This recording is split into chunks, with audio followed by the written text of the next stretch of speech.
Hello friends, welcome to Dharapuram GM cooking. இன்றைக்கி நம்ம mutton gravy ஒரு வித்தியாசமான முறையில் எப்படி செய்கிறதுங்கிறத பார்க்கலாங்க. இது இட்லி, தோசை, சாதம், சப்பாத்தி அப்படி எல்லாத்துக்குமே சேர்த்து சாப்பிட்டோம்னா அமோகமான டேஸ்ட்டில் இருக்குங்க. அது எப்படி செய்கிறதுன்னு பார்க்கலாம். நீங்கள் பாருங்கள், இப்போ பார்க்கும்போதே உங்களுக்கு கிரேவி கொதிச்சுக்கிட்டு இருக்கும்போதே சாப்பிட்லான் இருக்கு இல்லைங்களா? வாங்க அதை எப்படி செய்கிறதுன்னு பார்க்கலாம்.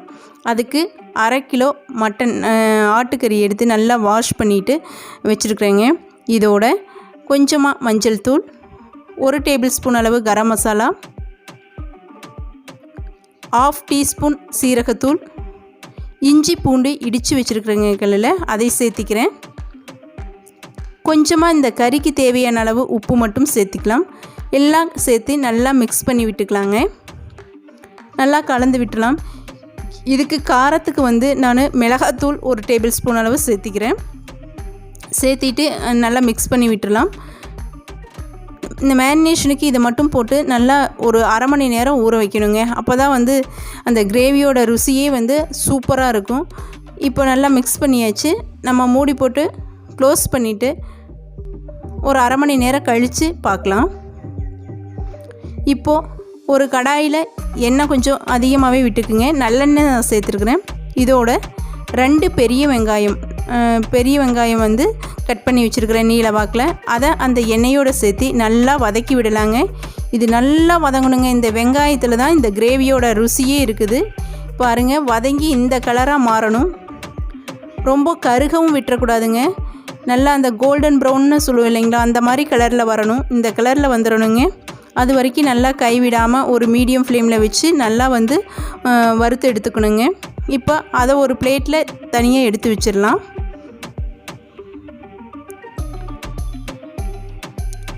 எடுத்து வச்சுட்டு அந்த மீதி இருக்கிற கடாயில் இருக்கிற எண்ணெயை அடுப்பில் ஒரு குக்கர் வச்சு அதில் சேர்த்திக்கலாம். எண்ணெய் சூடான உடனே 2 ஏலக்காய், 1 பிரிஞ்சி இலை, 2-3 கிராம்பு, கொஞ்சமாக சோம்புங்க, ஒரு 1/2 டீஸ்பூன் அளவு சோம்பு, ஒரு 100 கிராம் அளவு சின்ன வெங்காயம் கட் பண்ணி வச்சுருக்கிறேன். இது எல்லாமே சேர்த்திக்கலாங்க. அந்த மசாலா ஐட்டம் வறுபட்டோடனே சின்ன வெங்காயம் 100 கிராம் சேர்த்து அதோட கருவேப்பிலை கொஞ்சம் சேர்த்திக்கலாம். சேர்த்திட்டு நல்லா வதக்கி விடலாம். இப்போ ஒரு மீடியம் சைஸில் ஒரு தக்காளி பழம் கட் பண்ணி வச்சுருக்கிறேன். அதை சேர்த்திக்கலாம். தக்காளி பழம் வதங்குற அளவுக்கு கொஞ்சமாக உப்பு சேர்த்திக்கலாம். ஆல்ரெடி நம்ம மட்டனில் உப்பு சேர்த்து வதக்கி வச்சுருக்குறோம். அதனால் நம்ம இப்போ கிரேவிக்கு மட்டும் சேர்க்கணும். இஞ்சி பூண்டு கொஞ்சமாக தட்டி வச்சுருக்கிறத சேர்த்திக்கலாம்.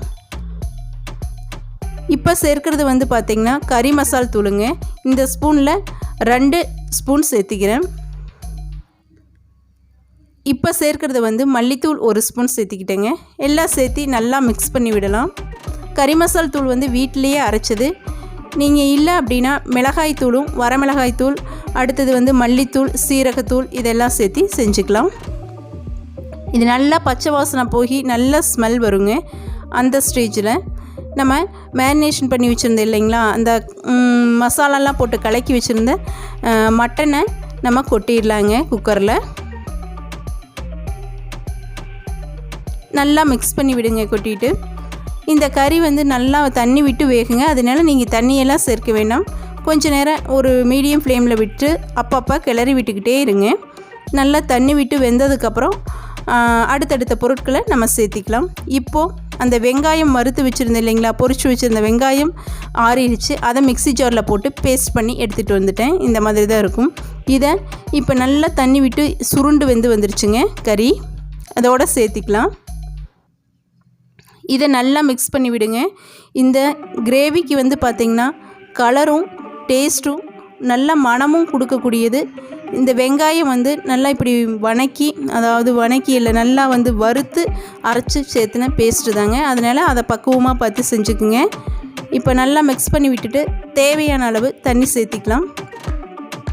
கிரேவி அப்படிங்கிறதுனால நான் அதிகமாக சேர்க்கலைங்க.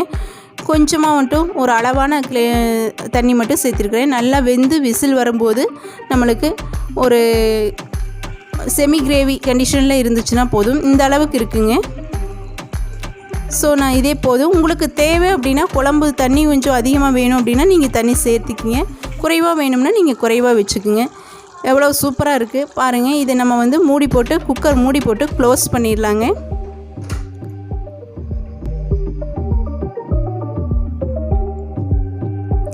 மூடி போட்டு ஒரு 5 விசில் மீடியம் ஃப்ளேமில் வச்சு நான் 5 விசில் விட்டேங்க. நீங்கள் உங்கள் குக்கர் ஒவ்வொரு குக்கருக்கும் பொறுத்து மாறுபடும். இப்போ 5 விசில் முடிஞ்சு ஆஃப் பண்ணிட்டேன், அடுப்பு ஆஃப் பண்ணிட்டேன். ஏர் ரிலீஸ் ஆகட்டும், ஆனதுக்கப்புறம் பார்ப்போம் எப்படி இருக்குன்னு. இப்போ ஏர் ரிலீஸ் ஆயிடுச்சு பாருங்கள். எவ்வளோ சூப்பராக இருக்குது பாருங்கள். எண்ணெய் பிரிஞ்சு நல்லா மட்டனில் இருக்கக்கூடிய அந்த கொழுப்பு எல்லாமே சேர்ந்து ஒரு கலர்ஃபுல்லாக இருக்குது. மிக்ஸ் பண்ணி விட்டுட்டு பாருங்கள், கறி எல்லாம் நல்லா வெந்துருச்சுங்க. எப்படின்னு பார்த்தீங்கன்னா எலும்புலேருந்து அந்த கறி விட்டு வந்துருந்தது அப்படின்னாவே நல்லா வெந்திருக்குன்னு அர்த்தம். பாருங்கள் எப்படி இருக்குன்னு, சூப்பராக இருக்குது.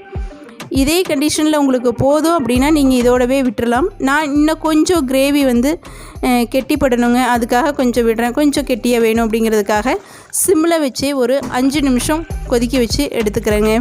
கண்டிப்பாக இந்த கிரேவியை நீங்கள் செஞ்சு பாருங்கள், உங்களுக்கு ரொம்பவே பிடிக்கும். செஞ்சு பார்த்துட்டு எப்படி இருந்ததுங்கிறத நீங்கள் நம்ம கமெண்ட் செக்ஷனில் சொல்லுங்கள். இனி போதும், நான் செமி கிரேவி கண்டிஷனுக்கு வந்துடுச்சு. நான் அடுப்பை ஆஃப் பண்ணிக்கிறேங்க, ஏன்னா ஆறும்போது இன்னுமே திக்னஸ் ஆகும். அடுப்பை ஆஃப் பண்ணிவிட்டு மல்லி இலை தூவிட்டனுங்க. செஞ்சு பார்த்துட்டு எப்படி இருந்ததுங்கிறத சொல்லுங்கள். உங்களுக்கு இந்த வீடியோ பிடிச்சிருந்துச்சு அப்படின்னா மறக்காமல் நம்ம சேனலுக்கு சப்ஸ்கிரைப் பண்ணிடுங்க. உங்கள் ஃப்ரெண்ட்ஸோடவெல்லாம் ஷேர் பண்ணுங்கள். தேங்க்யூ ஃபார் வாட்சிங்.